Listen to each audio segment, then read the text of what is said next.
सत्संगत जी, प्यार से कहना धन निरंकार जी। फील करना, तो यहाँ जो स्थिरता की जो एक सहज रूप में एक गो विद द फ्लो वाली जो बात है, उसका मतलब ये नहीं कि जब कुछ है उसके रिएक्शन पे हमें वैसे नहीं एक गंभीर हो जाना है। नहीं, ये सहजता, ये स्थिरता जीवन में ऐसे आए कि अगर एक खुशी का समय है तो मन इतना हमारा हर्षित हो के, क्योंकि अगर कोई सिचुएशन आई है या कोई वस्तु आई है जिसकी वजह से ये खुशी मिली है, तो वो रूप तो माया का ही है और माया ने तो ढल जाना है। माया को तो परछाई की तरह बोलते हैं। तो कैसे वो अगर एक कोई खुशी का दिन आया है तो वो दिन ने भी समाप्त होना है और वो समय वो बदलेगा भी। जैसे एक अगर स्टूडेंट है तो अगर उसके लिए भी आइडियल सिचुएशन तब है, उसको कहा जाता है कि एक तुम आदर्श विद्यार्थी बनो, अच्छे नंबर लो, उसके लिए अपने लिए स्वयं के लिए भी वो एक अचीवमेंट वाली बात, एक खुशी की बात आती है। और अगर स्कूल की टीचर्स या ट्यूशन टीचर्स भी पढ़ा रहे हों जब, तो उनको भी अच्छा लगता है, माता पिता को भी। तो वो विद्यार्थी अक्सर कोई भी मोटिवेशन को बना के अगर देखे और उसको एग्ज़ाम जब आए, वो परिणाम आया, रिज़ल्ट आया, तो उसमें भी उसके नंबर बहुत अच्छे अगर आ गए, तो वो एक स्टूडेंट के लिए जहाँ आइडियल सिचुएशन है कि अब मुझे इस साल जितना भी एक नॉलेज मेरी बढ़नी थी, मैं उसकी प्राइम में हूँ, मेरा रिज़ल्ट बहुत अच्छा आ गया, मैं फर्स्ट भी आ गई क्लास में। तो पर वो स्थिति ने भी बदलना है। परिणाम फाइनल्स के आते ही वो अगली क्लास में एक प्रवेश होना है। तो कैसे उस समय भी अगर एक स्थिति एक आइडल थी जहाँ नंबर 1 भी थे और सब अपने मुताबिक हो रहा था, स्वयं से भी खुश थे, एक प्राउड मोमेंट अपने लिए, परिवार के लिए भी था, फिर भी कैसे जैसे ही अगली क्लास शुरू तो ये जर्नी फिर से शुरू। अब नए ज्ञान को याद करना, नई नॉलेज देखते हुए फिर उसी की ओर कि कैसे साल के एंड में एक अपनी परफॉर्मेंस को कायम रखते हुए, तो कैसे एक सिचुएशन जो आइडियल है और उसमें से बेस्ट रिज़ल्ट भी मिला है, तो भी उसने चेंज हो ही जानी है। तो इसी के साथ अगर हम ये देखें कि हमारे जीवन में हमने पहले कोई भी सिचुएशन को देखना, तो कैसे एक उदाहरण एक वृक्ष का लें, पेड़ का लें, कि कैसे उसमें फल भी आते हैं अपने सीज़न के हिसाब से, उससे पहले फूल आते हैं और जब ये समय फल उतरने का आ जाता है, फिर वो पतझड़ का मौसम जहाँ पत्ते तक निकल जाते हैं उस पेड़ से, तो कैसे वो एक सीज़नल एक मौसम के हिसाब से, परिस्थिति के हिसाब से वो पेड़ के ऊपर लगी हुई चीज़ें भी जहाँ इतना हरा भरा एक समय और पतझड़ में सिर्फ वो एक शाखाएं दिख रही हैं बिना पत्तों के, तो वो सिर्फ लक्कड़ लक्कड़ ही रह गई, बाकी हरियाली और रंग ख़त्म हो गए पेड़ के। तो यहाँ ये अस्थिरता तो आई, ये मौसम की तब्दीलियाँ तो आई, पर फिर भी वो पेड़ अपनी जगह क्योंकि मजबूती से अपनी रूट से जुड़ा हुआ था, तो इतना कुछ झेल गया, खुशी का समय भी, पतझड़ का समय भी। तो कैसे एक जब ये अडेप्टेशन आ जाती है एक मन में, फिर वो भाव कि ये परमात्मा ही है जिसके वजह से हम अपने आप को अडेप्ट कर पाएंगे। अगर हमारी रूट्स, हमारा आधार, हमारी नींव इस परमात्मा के साथ जुड़ी है, इसके साथ ऐसे हम एकमिक हो गए हैं कि हमने फिर कोई अपने मन में और कोई चीज़ ऐसे सिचुएशन वाइज मन के ख्याल ऐसे कोई हमें इतना डिस्टर्ब नहीं करेंगे कि फिर हम दृढ़ खड़े हैं एकदम।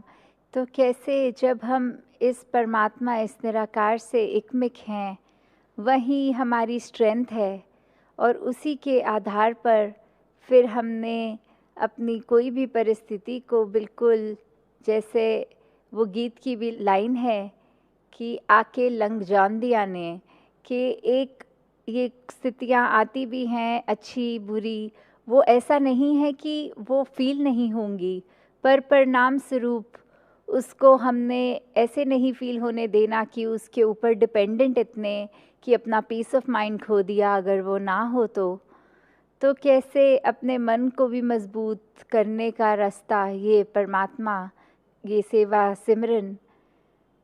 और ऐसे ही अगर हम देखें कि बचपन की ही बात कि जब एक सेल्स बायोलॉजी में सिखाते थे तो उसमें अमीबा जो एक यूनिसेल ऑर्गेनिज्म का बताते थे कि इसकी कोई एक स्पेसिफिक शेप नहीं है, इसमें एक सेल वॉल नहीं है, ये किसी भी डायरेक्शन में कैसे भी फैल जाता है। तो फिर एक जब आता था समय एग्ज़ाम्स का तो एक मन में बात आती थी कि कितना आसान हो जाएगा और कोई अगर डायग्राम की तैयारी ना करो और सिर्फ अमीबा तो कैसा भी बना दो और उसके नंबर कंफर्म पूरे होते हैं फिर तो कैसे अगर वही आ जाए तो एक बहुत आसान भी रहेगा, 1 सेकंड में वो डायग्राम हम बना भी लेंगे, टाइम सेव हो जाएगा, बाकी आंसर्स को दे पाएंगे। तो एक होप, एक उम्मीद वो रहती थी कि अगर ये आ गया तो एकदम हमारे लिए बहुत अच्छा एक रूप बन जाएगा।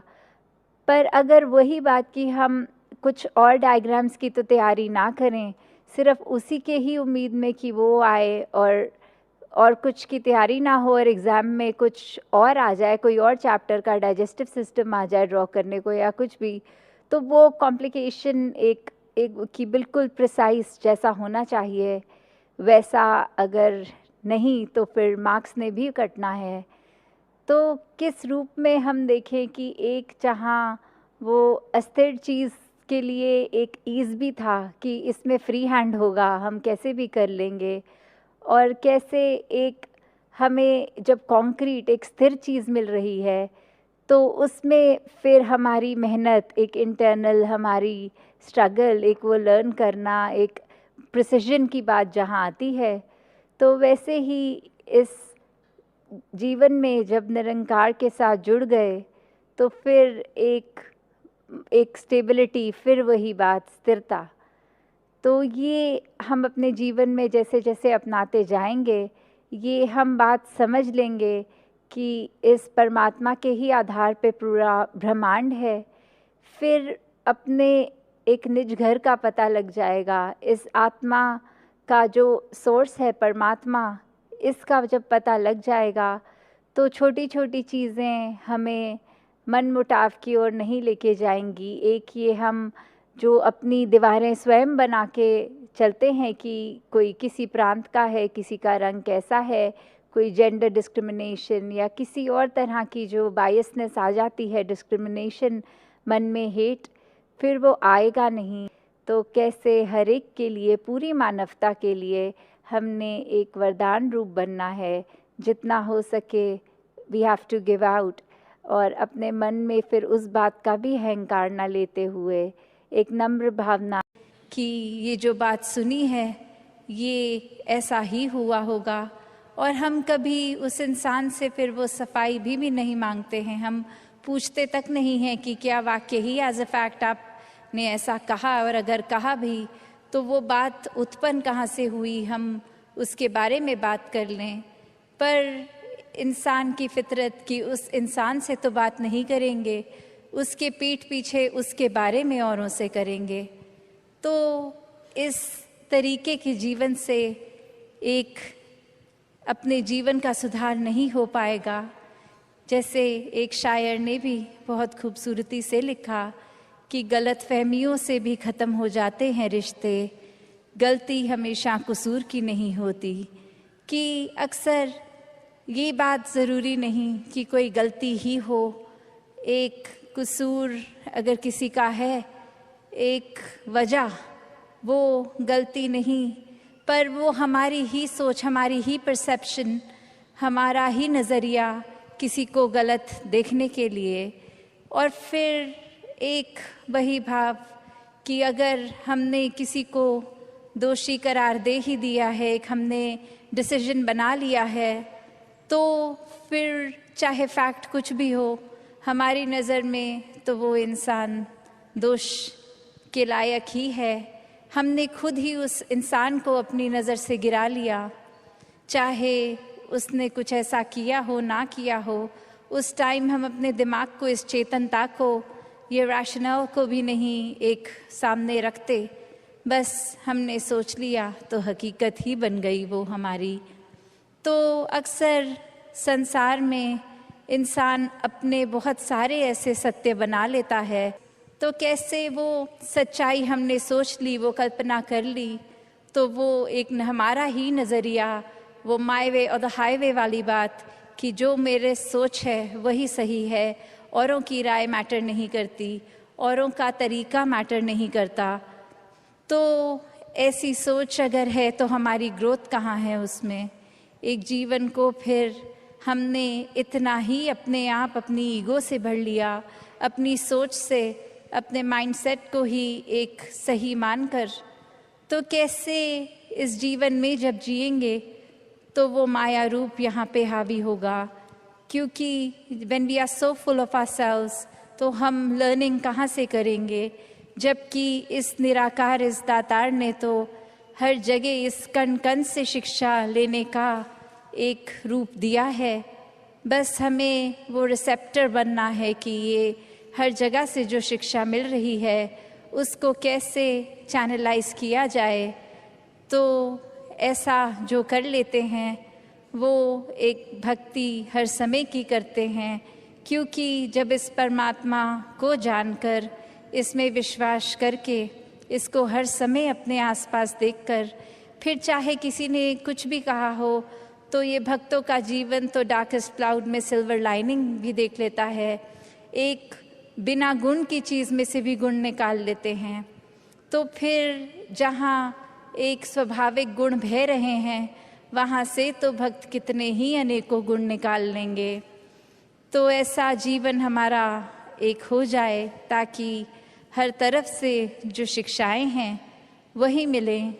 वरना तो एक अगर अक्सर ऐसे भी जो उदाहरण देखने को मिलते हैं कि हमारी सोच, इसने तो कभी ख़त्म नहीं होना, हमारी इच्छाओं ने भी कभी ख़त्म नहीं होना, एक वो सैटिस्फैक्शन, एक कंटेंटमेंट की बात, ये तो माया का ही रूप। क्योंकि अक्सर हम ये भी सोच लेते हैं कि माया सिर्फ एक मटीरियलिस्टिक चीज़ है, माया सिर्फ जो आँख देख सकती है वही है, चाहे वो एक घर हो, पैसा हो, एक और चीज़ें। पर अक्सर ये जो सूक्ष्म रूप की माया है, जो एक ये सोच में भी आ जाती है, क्योंकि इस परमात्मा को इस पल में देखना है, इसको ये लिविंग इन द मोमेंट वाली बात। तो ऐसे बात पे ये जो इस पल में इस परमात्मा के एहसास में रहना, वो ही एक एहसास है। वरना तो ये सिर्फ माया रूप चीज़ों, वस्तुओं, रिश्तों से ऊपर ये सोच में भी आ जाती है। तो कैसे एक ये वही बात हो गई, जैसे एक कहानी भी है कि एक इंसान, उसको एक थोड़े से कुछ लोग मिले और आगे वो इंसान सारे जा रहे हैं, कहीं रास्ता ख़राब है, तो वो एक डिसीजन बनाते हैं कि will go ahead as a group, ताकि कोई बात है भी तो इकट्ठे कोई वो रास्ता आराम से निकल जाएगा। और फिर वहीं वो बातें चल रही हैं जहाँ हर कोई अपने जीवन के बारे में बता रहा है, अपने डिज़ायर्स, अपने गोल्स। एक इंसान उनमें से जो बहुत ही सूझवान, संतमति वाला, उसको एक कुआं दिखता है और वहाँ एक बाल्टी जिसमें से वो उस कुएं में से पानी निकाल सकते हैं, पर वो देखता है कि ये बाल्टी का बेस तो टूटा हुआ है, तो एक वो बॉटमलेस बाल्टी हो गई। तो वो इंसान वहाँ रुककर प्रिटेंडिंग टू बी थर्स्टी, वो उसकी प्यास बुझाने के लिए पहले उस बाल्टी में से जब पानी निकालता है, तो जब तक तो वो बाल्टी पानी के अंदर है वो भरी हुई दिखती है, पर जैसे ही वो वाटर के सरफेस से ऊपर उठा ली गई, अब उसमें पानी कहाँ टिकना था। पर वो बार बार ये कर रहा है और बाकी के लोग देख रहे हैं कि ऐसा क्यों किया जा रहा है। और वो कह रहा है कि नहीं, अब मैंने ये ठान ली है बात कि जब तक ये बाल्टी को भर के मैं इसमें से पानी नहीं निकालूंगा तब तक घर नहीं जाऊंगा। तो अब ये फूलिशनेस साउंड कर रही है बाकी आसपास वालों को, और वो कह रहे हैं कि ये पॉसिबल ही नहीं है, आपने ऐसा एक गोल क्यों बनाया है जो अचीव ही नहीं हो सकता। तो और ऐसा करोगे तो हम सब तो आगे निकलेंगे, आप अकेले ही यहाँ रह जाओगे। तो बात वो समझाने की उनको फिर यही कहता है कि शुक्र है you bought this point up, क्योंकि हम सबको पता है ये बॉटमलेस बकेट है, इसको भरा नहीं जा सकता। तो हमारी सोच, हमारा मन भी ऐसा ही बॉटमलेस है। ये डिज़ायर्स भी आएंगे, ये एक इच्छा की पूर्ति होने के बाद दूसरी ने भी आना है। तो हमें एक, अगर हम उस भरोसे रहेंगे कि एक एक चीज़ आती रहे, उसको चेकलिस्ट में हम टिक करते रहेंगे, तो हमारे ये मन में और चीज़ें आनी एक बंद हो जाएंगी। ऐसा नहीं है, चीज़ों ने तो आते रहना है, ख्यालों ने तो आते रहना है। तो एक, अगर हम इसी के पीछे भागते रह जाएंगे तो फिर एक जीवन कब जिएंगे। एक कि कैसे एक ये भाव भी, अक्सर जो बात अहंकार की आती है वहाँ ये बात भी होती है कि जब किसी ने मान लिया कि सब कुछ तो हमें आता है, मैं हर चीज़ बखूबी करता हूँ, तो कोई भी चीज़, नई चीज़ या कोई पुरानी चीज़ को ठीक तरीके से सीखने की ये इच्छा कि इसको सीखा जाए, ये अहंकार की वजह से संभव नहीं हो पाता। तो कैसे अपने जीवन में जहाँ हर कोई ताउम्र छात्र रूप भी बना रहे, एक वो सीखना तो है, पर क्या सीखना है उस पे गौर करें। क्योंकि पूरा दिन अगर हम देखें तो ये आँखें भी, ये कान भी, ये ज़बान भी, ये बुद्धि से भी, हर तरह के ये जो हमें इनपुट्स मिल रहे हैं, तो क्या हर एक चीज़ सीख लेना समझदारी है? एक भलाई उसमें है क्या? नहीं। एक फ़िल्टर की जो बात होती है कि क्या चीज़ देखकर भी अनदेखी करनी है, क्या चीज़ों को अपनाना है, किसको छोड़ना है, वो चेतनता की बात है। और ये चेतनता ब्रह्म ज्ञान से जहाँ एक आत्महत्या के जीवन में, एक ये स्पिरिचुअल लाइफ में, तो हर समय ये बहुत ही अच्छा माध्यम, ये टूल। पर एक और बात भी देखी जाए कि अगर हम कोई दुनियावी, कोई मटीरियलिस्टिक अपनी रिस्पॉन्सिबिलिटी, कोई काम काज भी कर रहे हैं, कुछ भी कर रहे हैं, तो उसमें भी चेतनता होनी बहुत ज़रूरी होती है। चाहे वो अक्सर छोटा सा एग्जाम्पल ड्राइविंग का भी, कि सड़क पे होते हैं तो अक्सर वही पंक्ति बार बार नज़रों के आगे आती है कि सावधानी हटी दुर्घटना घटी। तो ये हर समय चेतनता की बात है कि कहाँ पे हैं हम इस समय, वो एक एक पल का हमें होश, वो खबर, उस पल में ही रहें। वरना तो सोच एक सेकंड लगता है इधर उधर भागने में, ध्यान भटकने में। तो कैसे जहाँ उपस्थित है शरीर, वहाँ मन को भी उपस्थित रखना है, और ये चेतनता हर समय की जीवन में हो। तो फिर बात वहीं आती है जहाँ से हर बात की ही शुरुआत है, ये परमात्मा, ये निराकार, ये जो बेरंगा है, इसके एहसास में हर समय रहना एक पॉसिबल है। एक हर एक पल इसी के एहसास में जीना संभव है। और ये कोई बहुत कल्पना की कोई किताबी बातें नहीं है। हर कार्य करते हुए इसके ही एहसास में अगर रहा जाए तो ये परमात्मा हमारे जीवन में और गहराई से उतरता है। कैसे फिर जहाँ बात अभी जिक्र भी अहंकार का हुआ कि कैसे फिर मन हमारा अक्सर इतना ज़्यादा, किसी ने थोड़ी तारीफ क्या कर दी, वो ही बात में इतना अपने आप को श्रेष्ठ मानते हुए एक ऐसी विचारधारा के अंतर्गत रोज जीना उठना खाना बैठना शुरू कि अब हमसे श्रेष्ठ तो कोई नहीं। हर एक जीवन में हमने सोसाइटी में कुछ मान सम्मान पा भी लिया तो वो मान सम्मान एक किसी तरह की अपनी ही अहंकार का कारण बने नहीं। जहाँ जिस रूप में भी हम जीवन में प्लेस्ड हैं वो हमारे लिए अहंकार का कारण नहीं, विनम्रता का कारण होना चाहिए।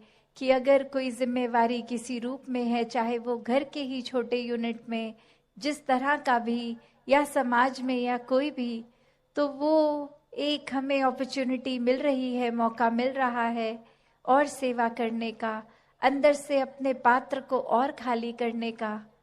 क्योंकि फिर वही बात जहाँ एक फाइन लाइन होती है, एक बहुत ही संकीर्ण सी एक रेखा, जो एक हमारे मनोबल की बात और एक अहंकार की बात, कि कैसे एक हम अपनी सेल्फ रिस्पेक्ट और ईगो के बीच में जो एक लाइन है, कि अक्सर हम ये बात तो हर किसी को सिखाया जाता है कि एक दूसरे का मनोबल बढ़ाओ, वो मोटिवेशन बढ़ाओ, पर कहाँ वो मोटिवेशन को अब हमारे ही मन में हमने उस तरह लेना है कि वो एक जिस काम के लिए है वो अपना काम उस तरह करे, वो अहंकार की तरफ ना जाए।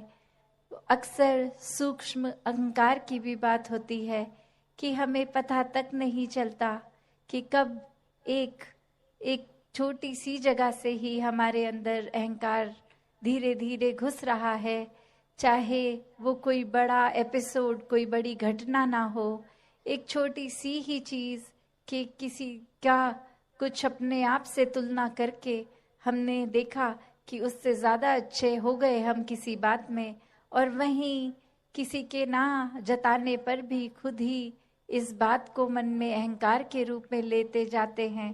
तो फिर ये अहंकार तो अपना घर बनाएगा ही मन में, और साथ ही ये परमात्मा उतना मन से जाएगा भी।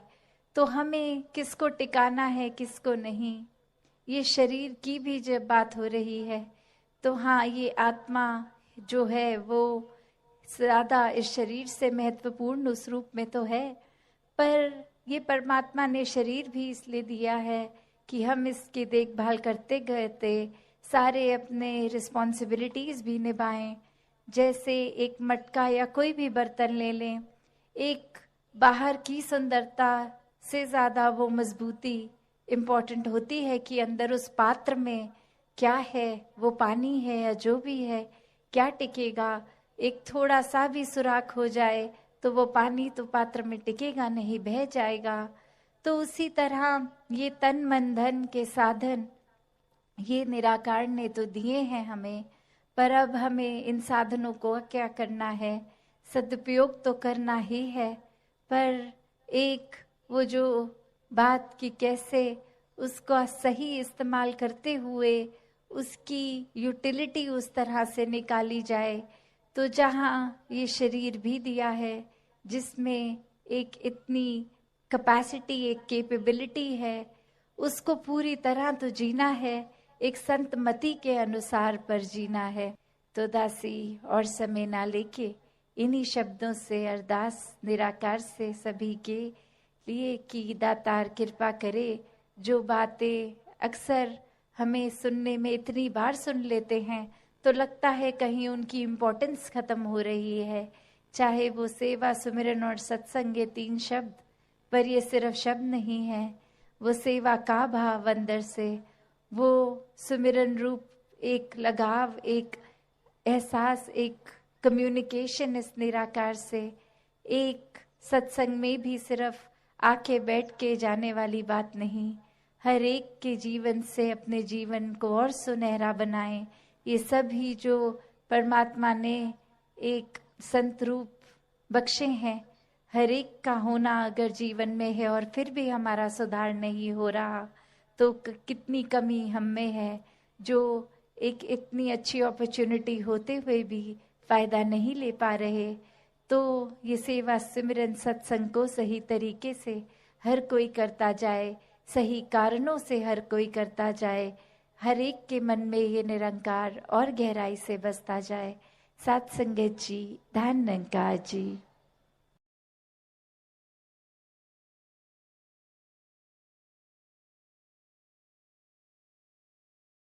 सात संगत जी बड़े प्यार से कहना जी, धन निरंकार जी। सात संगत जी, दास आशा करता है माता जी की कृपा से आप सभी अच्छे और स्वस्थ होंगे। सात संगत जी, आज दास आप सभी के बीच में अवतार वाणी का कुछ शब्द रखने वाला है। सात संगत जी, सात संगत जी, ना होता हो इसलिए आप शायद अब तक ये सब ना कर पाए हों, लेकिन आप दोनों ब्रह्म ज्ञानी हैं। अपने परिवार के साथ बैठकर ही सत्संग कर लिया करें।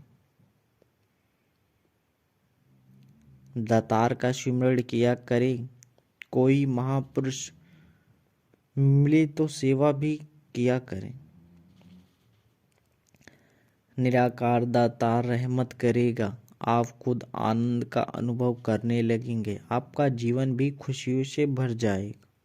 साथ संगत जी, उस सज्जन ने आशीर्वाद की कामना करते हुए प्रार्थना की। बाबा जी की कमी तो हमें ही थी। वहाँ 2-3 ज्ञानवान परिवार हैं। आप कृपा करें, हम वहाँ जाकर सत्संग किया करेंगे। यह कहकर वे दोनों गुरुदेव को नमस्कार करके चले गए। दास सोच रहा था कि गुरुदेव ने हमारे रोजमर्रा के गृहस्थी जीवन से संबंधित इस साधारण उदाहरण के द्वारा कितनी आवश्यक और असाधारण बात समझाई है। साथ संगत जी, दास ने मन ही मन अरदास की, हम गुरुदेव के इन आदेशों उपदेशों को जीवन में अपना पाए, समर्पण भाव से जी सके, ताकि हमारा जीवन आनंद से भर जाए। साथ संगत जी, राजस्थान की प्रचार यात्रा के बाद गुरुदेव गुजरात गए। अहमदाबाद तथा अन्य स्थानों पर संगतों को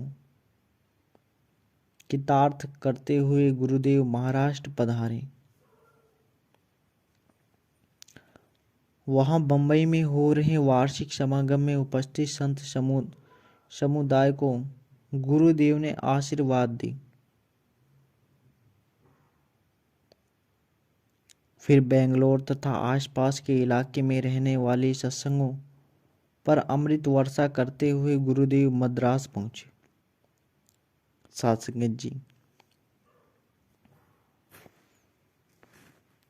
मद्रास की संगत में अधिक संख्या महापुरुषों की है।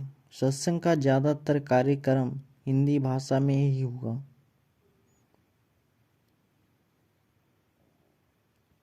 कुछ स्थानीय महापुरुषों ने अपनी भावना तमिल भाषा में भी व्यक्त की। गुरुदेव ने अपने प्रवचन में फरमाया, संत महापुरुष परोपकारी होते हैं। सद्गुरु की कृपा से उन्हें जो ज्ञान मिला होता है, आनंद मिला होता है, उसे वे अपने तक ही सीमित नहीं रखते, बल्कि गली गली मोहल्ले मोहल्ले में जाकर इसे बांटते हैं। महापुरुषों के दिलों में ऊंच नीच की कोई भावना नहीं होती है। जाति वर्ण का भेद नहीं मानते। उनकी नज़र में गरीब अमीर सभी बराबर होते हैं। वे सभी एक ही जैसा प्यार करते हैं। उनका यही ध्यान होता है कि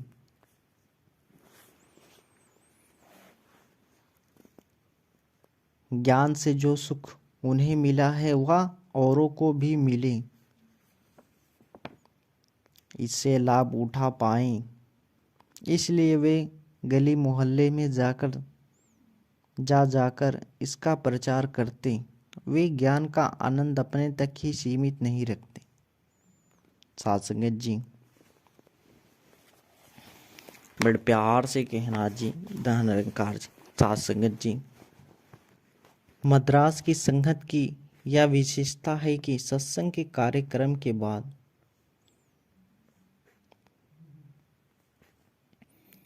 अधिकतर महापुरुष उस स्थान पर पहुंच जाते हैं जहां गुरुदेव विश्राम के लिए रुके होते हैं।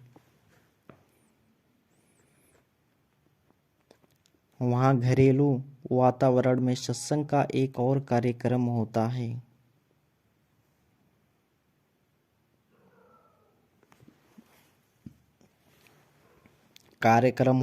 इस कार्यक्रम में कोई स्टेज नहीं होती, कोई स्टेज सेक्रेटरी नहीं होता। कभी कोई महापुरुष अनुराग विराग में आकर गीत गाने लगता है, तो कभी कोई महापुरुष अपनी निजी समस्या पर गुरुदेव से आदेश प्राप्त कर रहा होता है। साथ संगत जी, वास्तव में यह एक पारिवारिक मिलन होता है। साथ संगत जी, इस बार भी सत्संग के कार्यक्रम के बाद गुरुदेव के विश्राम स्थल पर अधिकतर महापुरुष पहुंच गए। साथ संगत जी, पारिवारिक वातावरण में बातचीत होने लगी। गुरुदेव ने स्पष्ट शब्दों में कहा कि मिशन के प्रचार को स्थानीय लोगों तक पहुंचाने का प्रयत्न करना चाहिए। इसके लिए स्थानीय महापुरुषों का सहयोग लेना चाहिए, उन्हें उत्साह देना चाहिए। साथ संगत जी, गुरुदेव के वचनों को सुनकर दास की आंखों के सामने कुछ दिन पूरा दृश्य फिल्म की तरह घूम गया और मुझे उस महापुरुष की याद हो आई जो बंबई समागम में आया हुआ था और वहां समय पाकर उसने गुरुदेव से इस विषय पर बातचीत की थी। उसने भरे दिल से प्रार्थना की थी, बाबा जी बख्शिश करें, मद्रास की संगत भी यहाँ बंबई की तरह